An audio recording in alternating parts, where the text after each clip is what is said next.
Researchers tracked 5,000 people with IQs over 140 for 15 years. What they discovered about their daily habits wasn't inspiring. It was disturbing. Everyone tells you about the genius habits: reading voraciously, deep thinking, questioning everything. They make it sound like a superpower you should copy. But nobody talks about the dark side. Nobody mentions the isolation, the paralysis, the psychological price that comes with these patterns. I spent 6 months analyzing high IQ communities, interviewing Mensa members, and studying the neuroscience. What I found isn't the productivity porn you see on YouTube. It's darker, more complicated, and if you're highly intelligent, you'll recognize yourself in ways that might make you uncomfortable. Let me show you what research actually reveals. I have a friend, let's call him Alex. IQ tested at 148, graduated university at 19. Brilliant guy. Last month I found him staring at a menu for 20 minutes, not because he's indecisive, but because his brain was running calculations on nutritional optimization, ethical sourcing, long-term health implications, and economic value for a sandwich. He finally looked at me and said, "Sometimes I wish I could just choose," without analyzing every variable. That moment made me realize high IQ habits aren't superpowers. They're patterns that come with a cost most people never see. The first habit: constant questioning. Highly intelligent people question everything: assumptions, beliefs, social norms, their own thoughts, what they tell you. This is critical thinking. Question everything. What they don't tell you. Your brain never finds solid ground. Neuroscientists at Yale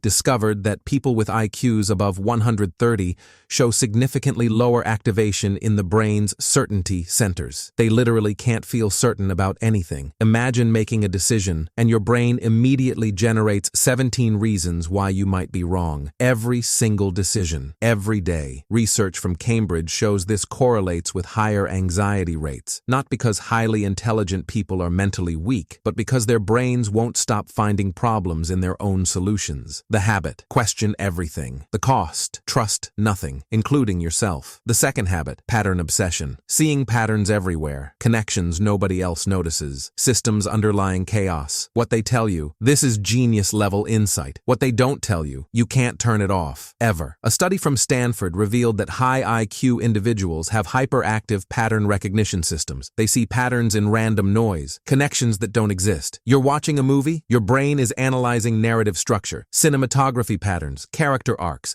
thematic parallels to 12 other films. You can't just watch the movie. Your friend tells a story, you're mapping it against psychological frameworks, detecting inconsistencies, predicting outcomes. You can't just listen. One Mensa member told researchers, "I've forgotten how to experience things. I can only analyze them." The pattern recognition that makes you brilliant at problem solving also means you can't stop solving problems that don't need solving, like relationships, conversations, moments that should just be moments. The habit: see patterns everywhere. The cost: experience nothing directly. The third habit: correction compulsion. Automatically correcting inaccuracies, even minor ones, even when it doesn't matter. What they tell you: precision matters, truth matters. What they don't tell you: people hate you for it. Research from the Journal of Personality shows that high IQ individuals have lower activity in brain regions responsible for social smoothing, the thing that makes most people let small inaccuracies slide. Someone says, "Napoleon was short." Your brain: actually, he was average height for his time. Someone says, "We've always done it this way." Your brain: well, actually, this method was only adopted in 1987. You're not trying to be annoying. Your brain genuinely can't let incorrect information stand unchallenged. But here's what happens: people stop sharing ideas around you. They don't invite you to casual conversations. You become that person. Studies show highly intelligent people